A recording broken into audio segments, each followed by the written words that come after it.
For me, it started at 4 years old, drama classes actually. My mum enrolled me in drama classes, and that for me was just pivotal to my journey. I think we throw that word authenticity around. Sometimes we're not even sure what it means. So I think we have different sides, right? There is the me at home chilling. There's the me with my sisters. Those are my homegirls, right? There's me with my friends. 100%. There is me with people from work.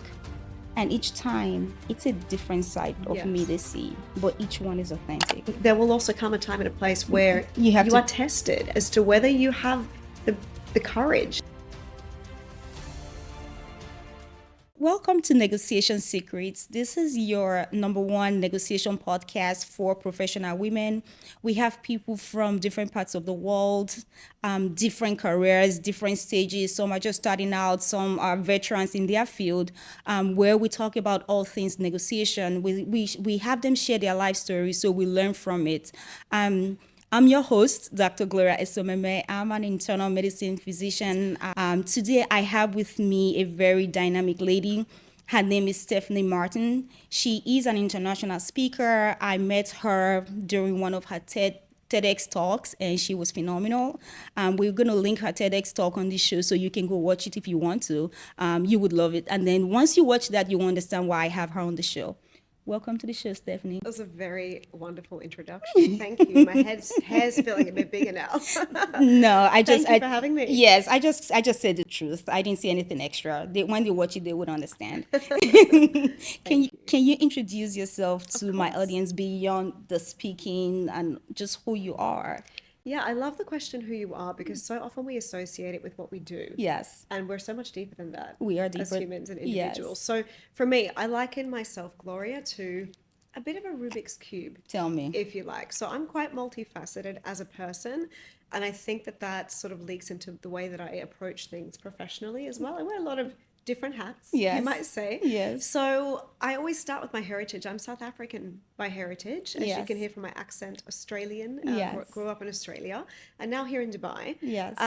But I'm a communication and education strategist. So I have had a background of about 15 years in education, and that's my calling. My calling is communication and education, because for me, I always believe I have this ability to teach people how to make an impact.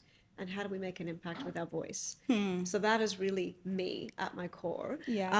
I've spent about 15 years, firstly as a teacher, then as a teacher leader, university professor, and researcher in the academic field. And as you've already mentioned, my background, my love is public speaking and training others in how to actually impact with their voice, make a difference with their voice, make change with their voice, and empower others just by using that skill, that gift that we have, which is the voice.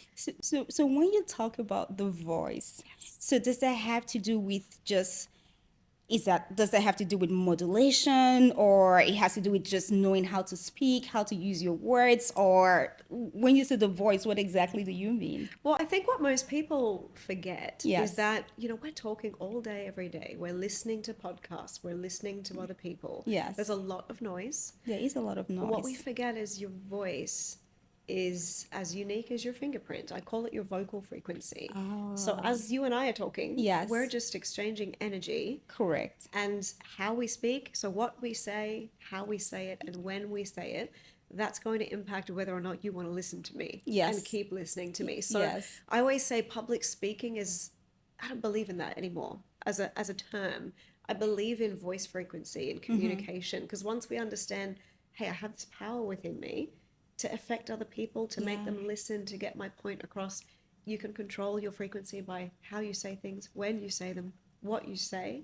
And when you start to actually tap into that as a skill, we all have it. It's a gift. Why not use it and use it well? So you kind of help people with the mindset change, because Absolutely. I think I talk about this guy on almost every podcast, Simon Sinek, when he says you start with your why. So what you kind of do is help with the why for speaking. Yeah, 100%, because it starts with that. Yeah. And I think sometimes we can speak without thinking, mindless talking, sorry. Yes. So we can talk without thinking, rather. Yes. And it's not always about filtering yourself, but so often you pick up ways of speaking from a former manager, your Right. own personal doubts or childhood stories that you were told. Yes. Sometimes it's things that are not great. Yeah. And that can also impact the way that you speak. You pick up habits. If you think of how old you are right now, you've been speaking for a long time. For a long time. I've been talking for too long, some might say. But along the way, you can sometimes lose what's the essence of your voice. So I help people really regather that in themselves first, come back to that why. What do I want to say? Am I just saying these things because I've been taught to say these things? Yeah.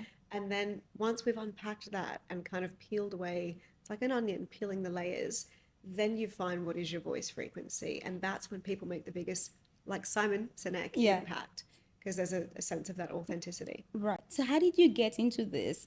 Did you take classes? What made you take on this role? You know, it actually started. There's a picture of me at 4 years old. Okay, and we would have to show that picture. Do you mind I sharing? have to find that picture and give it to you. So it's a picture of me at 4 years old at a daycare center, and my mum laughs whenever I talk about this because I am standing at a blackboard with chalk. Okay, there's about 4 or 5, actually no, probably more than that, 6 to 10 kids sitting on the floor looking at me like this, and I'm there with, you know, capturing all of their attention, writing on the board at 4 years old. So you've been doing this for a while. So my mum was like, you were meant to be leading in some way, shape, or form, or teaching, or impact. Yes. So for me, it started at 4 years old, drama classes, actually. My mum enrolled me in drama classes, and that for me was just pivotal to my journey. I've always been speaking, whether that's at church, whether that's through drama, whether that's acting. I took that into my university years. I began speaking all throughout high school. And being a teacher, you are often, it's a performance. It is. I think people forget that. No, if you want to have impact, then you need to know, okay, this is the emotion I want to evoke from the people listening to me. 100%. This is the point I want that emotion to be there. This is how I want to pull them in. Absolutely. And this is how I want them to leave. When they walk away, this is the feeling I want them to walk away. It's an act. It is. And it doesn't mean it's fake. Absolutely. I was going to just say that important part of it is that it's not fake. No. Because, you know, there is no one who's more of a harsh critic than a child. Because they will tell you straight away what they think, or they're very instinctive. They read people. So me, when I was a secondary school teacher for years, I think looking back now, I took that role far more seriously than it actually was at the time. And I always used to say, you know, the future of the world is in my classroom. That for me was a mission. Right. My grandfather was also in education as a headmaster, so maybe it's a bit of the legacy coming through. Yeah. But there was always this point in me that when you're speaking, you should speak like gold is coming out of your mouth. Ooh. Because I love that. Yes. We can put that on a t-shirt. Yeah, like gold is coming out of your and mouth. How would you speak if every word was gold? You would be really careful about what's coming out. Yes. You wouldn't just be talking. You wouldn't waste your words. You wouldn't waste your words. Yeah. Exactly. And each one should be a punch. Each one should bear weight. It should deliver results. Absolutely. Yes. And so I think that journey, obviously me I own 2 businesses as well. So really dealing with a lot of different people, different contexts, different dynamics. I saw that there was a very big gap, and there still is in a lot of the professional organizations with people not really thinking about what they're saying. They just say words. 100%. Yes. Whether it's negotiating, conflict management, just dealing with anything, or putting themselves out there and running a meeting. Yes. A lot of people are out there just going, let's just get it done. Yeah. No. And I think that's you're not just checking the box. Yeah, you should think of the impact you're gonna have once you're done. Exactly. Yes. So you talked about I love how this conversation is going. It's getting deeper faster than I thought it would. It doesn't take long. It doesn't take long. So you talked about wearing different hats. I had a guest here where we talked about the complexity, because I wear a lot of hats, right? I'm an internal medicine physician. I do research. I have a PhD. I do research. I coach. I speak. So sometimes multifaceted. Yeah. So sometimes people want you to have that 1 minute elevator pitch, but when you do a lot, it's hard for you to show all of who you are in one single pitch. But that's not where I'm going. So the question I was going to ask you is, because you talked about speaking across different spectrums, different settings. So how would you recommend people change their pitch, change their voice, how would you recommend people who are listening? Because so many people I know, they really want to learn how to speak. It's one of their biggest desires to be able to stand somewhere and speak and influence people. And we only influence people through our words, right? Well, mainly through our words. So how would you recommend people change that hat? Like when you're no longer a mom, you're always a mom. When you're not a mom, you are a teacher, or you are the boss. How do you navigate through that space? Yeah, I love this question because we're always navigating different discourses. And I think probably the biggest mistake people make, so there's two things that I always say. When you're speaking, whether that's on stage, whether that's running a meeting, whether it's sitting down and doing a podcast, whether it's having, a performance conversation with somebody, it's not about you. You get a high five meeting. High five. Another t-shirt incoming. I mean, a lot of t-shirts Yes, today. it's not about It's not about you, it's about your audience or about your listener. Correct. Now, some people confuse that and go, well, that's just being too selfless, or you're going to get trod over. No.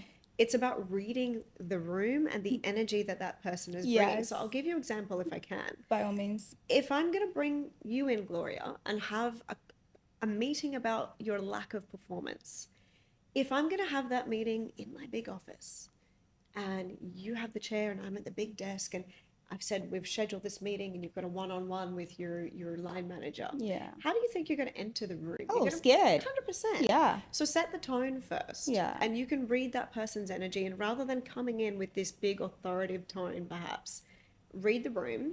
What's the outcome you want to get? And what do you need out of this as well? You might need growth from this conversation. If you're delivering to an audience, a lot of people make the mistake of getting up and shooting, just to come back to your question, their whole bio. I call it flexing on stage. Do they need that, or do they need to connect with you first? Yeah. So connection before content, before delivering all the information, is the next thing. And I think as well. But how do you get credibility though? Because sometimes people flex, 100%. So you see the muscle, and then so they have that credibility. Yeah. Well, here's the other thing. Why do you need that credibility straight away from a bio? Now, and this is the thing. For trust, right? Yeah. So we do want to establish a bit of trust by saying I'm this and I'm this, but sometimes we make it so about ourselves. I see what you mean. I get you now. Yeah. Yes. And they'll learn that about you along the way. It doesn't have to be the first thing that you get out. Yeah. The other thing is decide what they need to know. So I always give my clients a framework called PPF. And what it is your present, your past, and your future. Start with who are you now? Yeah. Where did you come from? Or what's your background? Yeah. And then what's your aim? What's your future goals, or where are you heading towards? What are you working on moving forward? What that does is it just gives people 3 different entry points. The first thing I say, you've got a fantastic, amazing background in your study itself, but there might be people who are like, that's off-putting for me to hear that you've got a PhD and a this HD and a that HD. That's what I call it in the academic world. Yeah.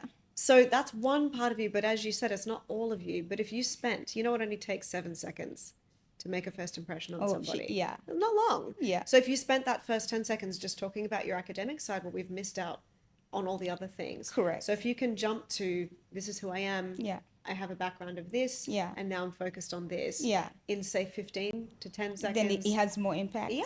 I've got like 3 different entry points that might have interested me. And also allow me to ask more questions. About what I'm interested in. Yeah. Yeah. It's not about us all the time. It's not. So the main reason why I had you on the show was your TEDx talk, right? You talked about authenticity. Can you talk a little bit about that? Yeah. So this is a word that I think has been overused of late. Social media. Yeah. It does its rounds. So I am saying that authenticity personally, this didn't come directly from my TED, but it inspired the TED, is become quite performative. And I think we throw that word authenticity around. Yeah. And sometimes we're not even sure what it means. There is this rhetoric, if you like, that is, circulating itself all over different memes and reels. Just be your authentic self. And here's the thing about that. Yes. That has to be earned. What I mean by that. And what I mean by that, and hear me out, because it is quite a controversial statement. Yeah.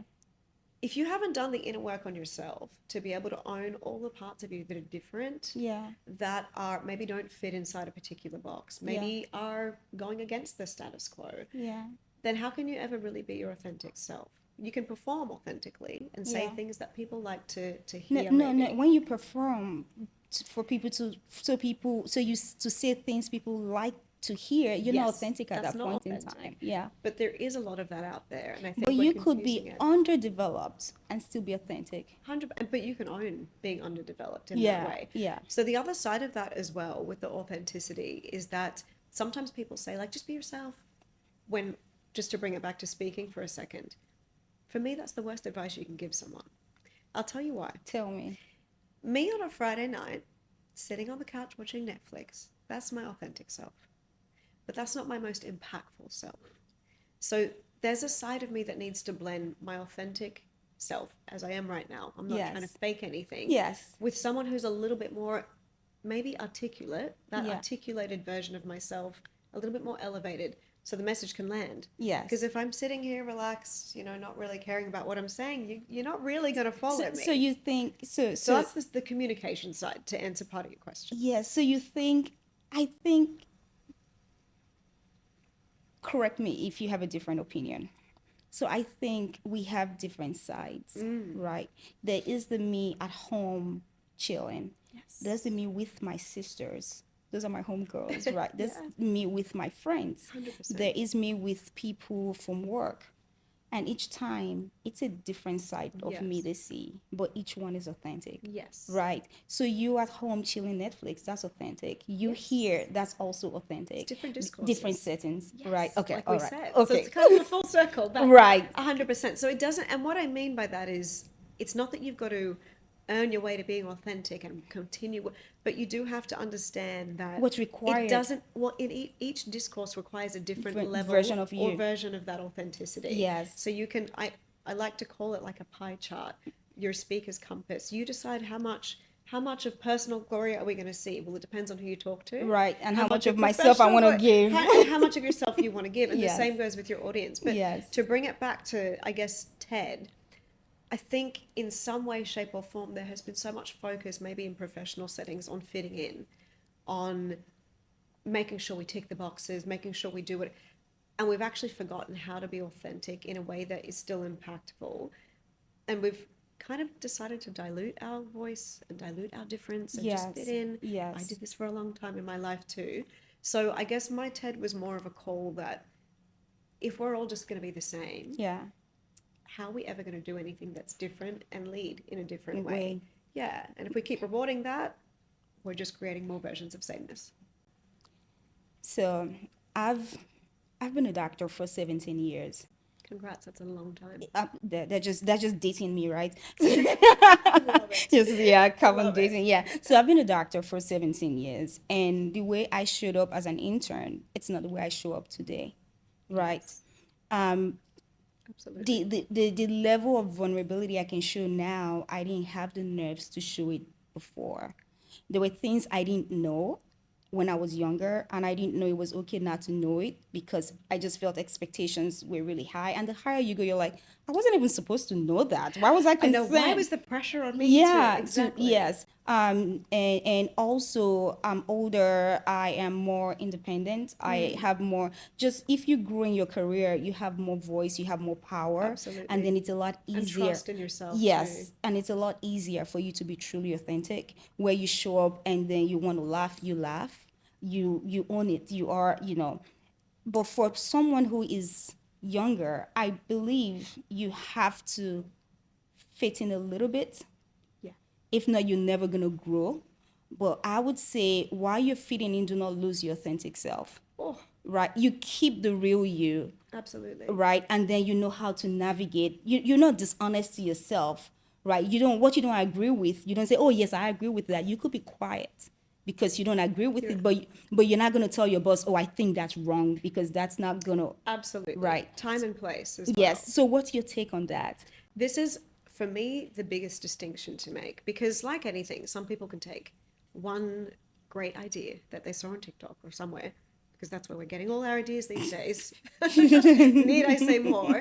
And then they'll run with it without understanding the context behind it. So you just literally embodied exactly what I meant by you have to earn the authenticity. Authenticity is also trust in yourself to be yourself.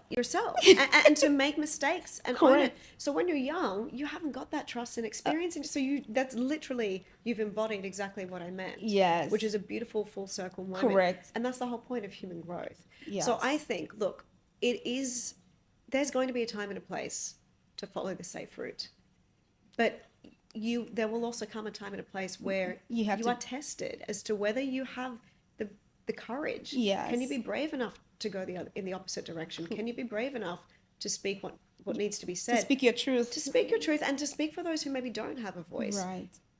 If you are, I believe, at that crossroads and you have the ability to speak the different path or to walk the different path, but you choose the path of sameness, that's where I question it. Then you've lost you. Because is that authentically you? Yeah. Or are you doing what is safe, what is, I guess, predictable, what others would say is, that to me fits inside my box. Yeah. So you are then rewarded for that. Yes. I think that's for us where, if we're going to be leaders, if we're going to be, everyone wants to be a thought leader these days. Thought leadership, true thought leadership comes from actually sometimes saying the hard truths. When you could choose just to go the other But how do you fight the reputation of not being labeled as the rebel, like the one who? Yeah. And because it comes with it's not an easy path. It's not easy. It comes with a lot of sacrifice. Some people have this sacrifice career growth just for being very authentic. Yes, exactly. Yeah. So I think it comes back to, and I always ask people this, no matter where I am, workshops, keynotes, coaching clients. Yeah. What calls you here? Yeah. What is your calling? Why are you here? If you have a bigger purpose, and the purpose is to serve other people or to better our society in some way, shape, or form, then I think it's an internal reflection in who am I benefiting by either not speaking and going the safe route. Yeah. Sometimes there might be a benefit to that, to biting your tongue. Yeah. But also who misses out if I continue not speaking. Some people just have to pay the bills. And it all depends on, I think we all have a responsibility as human beings, though, to think, it might not be every day. You might not be, I often think of your most iconic people that have motivated you in your life. Those people might not have been out there every single day, chaining themselves to a tree and saying, save the tree. But they were doing something, and maybe even just that internal reflection. Yes. So just to come back to your question, being assertive doesn't mean being rude or being a rebel. I like that. You can still be assertive and say what needs to be said in a way that's very calm, actually. And kind. And this podcast is called Negotiation Secrets. I think sometimes people assume that negotiating is a very stern conversation, and there's tension and there's conflict. It doesn't have to be. No, it doesn't have to be. And speaking truth doesn't have to be something that is done in a rebellious way. Yeah. Yes. It's meant to actually provoke some thought, if anything. Yes. Yeah. So that's a good segue into the next question. That's a deep one, by the way, because there's so much to say on that. Because this podcast is called Negotiation Secrets. Secrets for a reason. Yes. So you navigate through multiple spaces, and it takes a lot of finesse in negotiation to be able to do that. So what would you say? And this cuts across you teaching students, because I've had teachers here on this show. Wow. And Love that. Yes, and she's an art teacher, and she teaches like kids who are like 13 and how she negotiates, and that's like a tough age. How she negotiates with them to Listen, negotiating with a small child. That's no mean feat. Yes. That's another level of negotiation. Yes. So you do that. You negotiate with your students, and then you have a business, so you negotiate. With my 4-year-old son. Yes. So what's your number one? So if, let's say, you have this whole bag full of tools, negotiation tools, what's your number one that you would pick?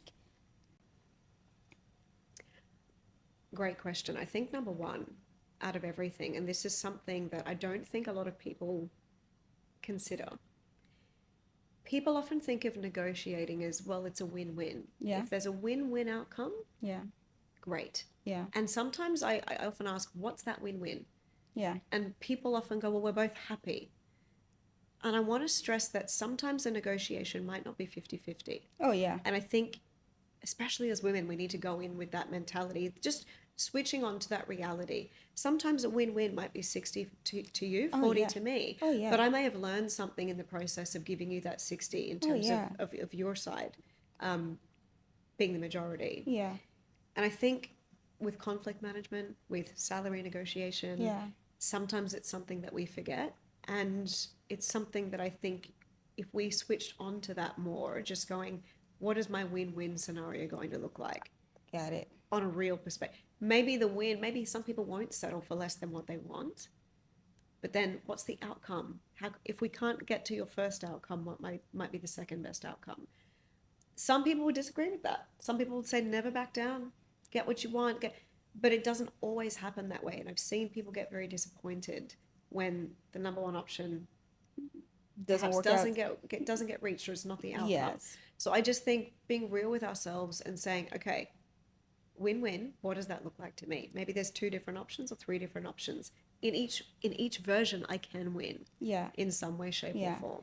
So for you, when you negotiate, you first of all define what your win is, and then you try to define what's the win for the other person. In every context, what would be my win? Exactly. And sometimes the win might be, it might look like an immediate loss, right? But you've banked into the future. 100%. That's something you can tap into tomorrow. You could have also just grown from having the conversation. And maybe that person has now seen you in a different light, which is still a win compared to if you didn't have the conversation. Yes. So I think we need to also just... Negotiating is also a very reflective thing, I think. Some people don't always use it as an opportunity to reflect. Whether you are the person who's going in to open the conversation of negotiating, or whether you're the one being negotiated with. Correct. Each party has something to learn. That's so correct.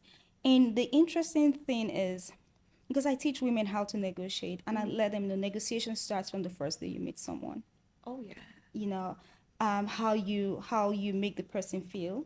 Yes. The words you use, how you portray yourself, the value you kind of assign to yourself. Yes. Right. And it starts that way. You're searching for a job, how you pick the job, all of that, till when you're asking for a raise or you're asking for a promotion. It's a whole spectrum. It's not when you need that kill.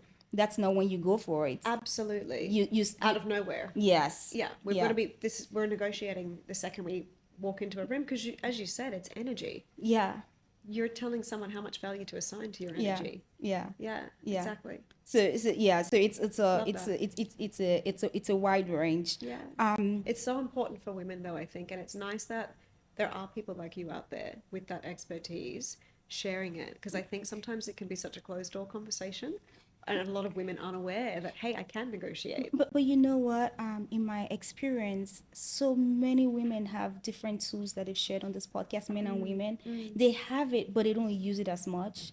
You know? Application is everything. It's everything. Yes. So I was going to ask you, how do you see men and women show up differently when it comes to communication? Because negotiation, you use your words to negotiate. So how do you see men and women show up differently? From my experience, I think, and actually not just from my experience, this is also what the research has said. 2 nerds on 2 microphones, academics. So I always will refer back to the research. The research has shown that women, now I've forgotten the exact percentage because it's changed recently, but they are, I think it was 2.5 more times likely to second guess themselves than a man would. Yeah. And sometimes in that case as well, and the same with imposter syndrome, women experience more imposter syndrome than men scientifically. But if you have a look at when it comes to a negotiation as well, there are far more women who will not negotiate or who won't put up their hand. Yeah. And sometimes they are overqualified by comparison to men. Whereas men will... sometimes? Yeah. Well, exactly. Not sometimes. But I'm not going to state the actual statistic because I'll mess it up. But men sometimes are underqualified and still back themselves. So let's put it this way. There is a job. Then this woman, she's very qualified for it. She has the experience, but she says, well, I just need to go take one more certification. I just need to develop this part. And this guy... just need to get a PhD. And this guy, he's not half as qualified as this woman. She's like, I'm the man for the job. 100%. And he goes for it, and the woman is still working on herself. waiting to be ready to be good enough to actually even apply. Yes. So that's the thing. It's the second guessing, it's the imposter syndrome, it's the perfectionism as well that lives in women, that I'll get there when I'm done this. Yes. And so that's the biggest difference that I see. I see more men taking a chance Yes. on themselves. I see less women. Women are getting better, but certainly they require a lot more coaxing to take the chance. I have a beautiful client who, is in a very high financial position at a global brand, and second guessed herself so much that she just basically stopped speaking up at meetings, sorry, and she just didn't believe that she had anything to offer. Now she's speaking at one of the biggest women's conventions, the WE convention. Yeah. She's doing podcasts, she's out there, she's getting more job offers. It's just starting with coming back to what's my calling, who am I have something to say, why aren't I saying it? And also just backing yourself, because if you don't back yourself, who's going to back yourself? Nobody. Yeah. And people read that. People straight away will read, others will only back a person who backs themselves. Right. So if you don't back yourself, well, why would I back you? Sure as heck, I'm not going to back you, because I'm not sure if I can trust you. Correct. To deliver. Yeah. So it's all exactly, just to come back to what you said, men bring that energy straight away. Yes. That alpha male energy. And the ones who don't, learn it from the alpha males. Yes. And I don't believe, so some women, they go to negotiate and then they take on the male persona. The masculine side. Yes, but I don't believe in losing yourself. That's going back to being authentic. Yeah. Because let's put it this way. Let's say I do not have, someone has taught me to act like a guy, right? And then I go in for that initial conversation. Alpha woman, yes. Boss lady. Yes. I can still carry on that first part, because but when the challenges start coming, then how am I going to back it up? Because that's not the real me, right? So for me, what I believe in, how I negotiate is, I am myself. If it's the day I feel like being chit-chatty, I will be chit-chatty. Yeah. If it's the day where... that's also part of you. Yes, and if it's the day where I'm like, you know what, I'm not just going to smile. I'm not going to smile. But all of the externals, it's important, right? Because people see you first before they hear your words and all of that. Yeah. However, for me, it's the set of my heart that determines the conversation, right? Yes. So first thing I do is I set my heart. State of your heart. I love that. Yeah, that's, I say, okay, this is where I'm headed. This is what I want. These are my non-negotiables. I have that, and then I go in. So even if I'm laughing, I know what it is I want. Exactly. Even if my face is turned, I know what it is I want. Exactly. Right. And that is your focus, your compass. Correct. Yeah. It's not necessarily you can smile and still negotiate a heavy deal. Oh yeah, it's a lot easier when you smile, because but you don't have to. Also. Yes, exactly. You don't have to. I think as women, we've felt this responsibility because we are more emotional, but we've worn this idea that in order to be impactful or to lead or to be powerful, we can't be soft. And we can't be emotional. So we went the opposite direction of boss babe, boss girl, CEO, power suits. You saw, Pinterest, everyone was doing that. Yes. And I think if we actually allow ourselves to be human, sometimes you are going to be soft, but that's also a superpower. But lest we forget. But also you don't have to lean into the nice girl. No, it's that fear, right, of being, when you're seen as a nice girl, then you're not respected. Yes. People think that being nice means... soft. Yes. Yeah. And it's okay to be soft, but you can be soft with boundaries. You can smile while delivering some hard truths. Yes. That's what I mean about being assertive and also speaking the difference. I think there's that narrative that if you are the woman in particular speaking the difference that maybe not everyone wants to hear about, but you're speaking the hard truths that are going to help us grow, sometimes you're seen as difficult. But a man who says the same thing would just be seen as decisive. He's just been a guy. Yeah. Being decisive. Yeah. And saying what we need, being upfront. Yes. So why can't women do that too? So I think it is, again, finding your balance of that feminine, masculine, alpha, because sometimes it's needed, sometimes it's not needed. Yes. So decide how much you need to actually have for that. And it's that's where emotional intelligence comes 100%. In, where you're able to read the room. Yeah. And sometimes you read the room, you said, you know what, I'm not even this today it's not worth the squeeze. Like, you like, I'm not even going to waste my words today. And then you walk away. Yes. And that's coming back to knowing, again, picking your battles, reading the energy of the other person. I think if we did a lot more listening as well, instead of just listening to respond, listening to understand first, pause, and then respond, male, female, it doesn't matter. We'd get so much more out of our interactions as well. And I think that's where women get it more than men. Yes. Yes. And that's what I mean. It is a superpower. It is a superpower. But we also have the power to know when to switch it on, when to switch it off. Yes. We don't always have to come in Beyonce run the world. Yes. We can also take a back seat and be okay with it. Yeah. I think that's really important. That's really important. Let me ask you one last question before. So, have you had any negotiation that didn't go as planned? And you had all your, I've had a few, because I tell people, kind of similar to what we're talking about, that you are good at negotiation does not mean you win everything. Yeah. And negotiation is not bullying. Because you have all the power does not mean, because you have all the advantage does not mean you wield all the advantage that you have. You still have to be kind. You still have to be considerate. You don't have, Yeah. So have you had any deal that didn't go as planned? Yeah, I've had a few. I mean, look, I've learned in so many different situations, business and in life, Yes.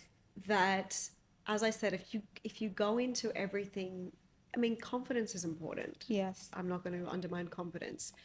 But when you get news that you don't want to hear, as an example, I had a small business that was on Shark Tank, and it was a fantastic experience, and we loved it. And we were just babies when we went into the show. I think we were only 5 months old. Oh. So we went on, and it was a fantastic experience. We got great feedback. We were given an offer by the shark that we had hoped to have, which was a phenomenal experience. The negotiations behind the scenes of that experience taught me so much, business and life and personality as well.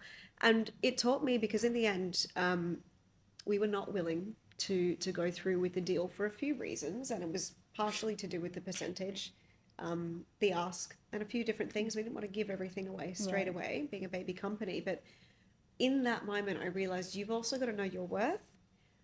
That's important. So knowing your worth, knowing whether what the other party is asking of you is actually, number one, fair. Yeah. But number two, also, is it in your best interest? Because sometimes we can get a secondary offer and we go, okay, great, and we'll just take it because it's an offer. Yeah. It doesn't always have to be monetary. It could just be, support, some kind of growth, or exactly, or an access point into a particular part of their world, market. And so I could have said yes to this and gone and done something totally different with my business life. Yeah. And I really had to sit and go, what is best for me here in that moment? The hard thing was saying no to something I thought I wanted, so sometimes that's important as well. Important, yeah. On the other side, I've also had my professional heart broken, I guess, in being refused something that I wanted at the time as well, but it was for the best. Because not getting that role allowed me to do so much more. If I had got that role, I'd probably still be there. I wouldn't be talking to you right now. You won't be where you are today. I wouldn't have had the growth I needed. Yes. So sometimes I think, it sounds cliche, but not seeing a no as a rejection, but rather a redirection, yes, I think is also important. So what are you working on these days? You know what? It's such a great question. If you ask my husband this, he'd say too much. Too many things. Look, so all in all, what I've come back to is, I guess, in all the facets of my work, whether it's education, whether it's communication, whether it's speaking, research, I think that they all connect themselves to making the impact on our society. So whether that's through research and how to get our education system moving in a different direction, I bring that research to everything that I do, through what I speak about, through conversations, through coaching people. What I'm working on at the moment is, I think, expanding my impact, if I could summarize it that way. Yes. So reaching more people who need to be reached, organizations, people who come to me and want that coaching. Not everyone is able to access coaching. It's a luxury. Yeah, it's a luxury, and I think it needs to be more accessible to people on some scale. So that's sort of what I'm working on, is making it a little bit more accessible to people, reaching the pockets of the world that are not getting reached, and just really delivering that message, of using your difference, using your privilege, using your voice to empower other people, but also how can we impact others just through using that one thing that we have, which starts here, which is the voice. So I'm on a mission to make more people understand that. I can see that. Where can my audience find you? In a lot of places, Gloria. And as the online world grows, more and more places. Look, on Instagram, I am It's Stephanie Martin, at It's Stephanie Martin. If you're interested in getting some voice coaching tips, you can follow my Voice Lab page, which is the Voice Lab Global. Okay. And if you're interested more so in organizational growth and me sharing my tips and expertise there, you can follow me on LinkedIn, Stephanie Martin. We'll have all your information in the show notes so they can follow you and reach out. And if you have any questions and you feel like there are areas we need to dive into some more, let me know so I can bring her back. I think I need to somehow start my own podcast and just get you on for 2 hours because I could talk. Because what's nice about the way that you do this is I think it really is so natural, so free flowing. But the questions, I'm always really, I MC and I moderate panels, and I'm always big on asking the right questions, you know, and that's a skill. So maybe you'll be the next Oprah. Thank you. That's a huge compliment. So thank you. No, I appreciate it. It's been today, it's just been a conversation that I've loved being part of. So thank you. Yes, but I knew we were going to have this conversation when I heard you speak. And when I bring people here, I'm not asking them questions I have answers to. I don't know everything. And I think that's the beauty of it too, Gloria, is saying sometimes we don't know. I don't know. We actually don't. And it's okay to say, you know what, that's great. I don't know. What if it was this? Or what if it's that? I think there's a great power that comes with vulnerability. Because at this conversation, I was having it with your dad. And then I told your dad, I think I need to bring her on my podcast because we're talking about people who are younger. I'm like, I get it. Now I'm very authentic. Now I say my truth. But I was like, no, but when I was younger, I wouldn't say my truth like I say it now. Yeah, because you're scared to speak it when you're younger. And I said, I need to ask her how people who are young, because there were so many younger people in the audience. Yeah. I said, I don't want these kids to go there and start, shooting their shot wrongly. Exactly. So I said, I need to talk to you to find out your thought process. 100%. And then here we are today having this beautiful conversation. I think we had chapter 1 of the podcast at TEDx, just chatting over coffee. Yes. But it's a really important distinction to make, and I'm glad. Thank you for giving me the platform to make the distinction as well. It's my honor. Yeah, it's my absolute honor. Thank you so much. All right, yes. So what I do is after our conversation, I would give my audience a call to action based on something that you said.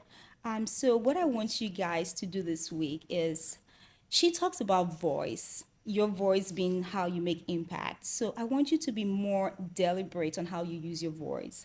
There's some words you should take out of your dictionary, some words you shouldn't use, and then words that are more empowering. You should deliberately use those words. Just know your words are your currency, and you should use it wisely. Right, Stephanie?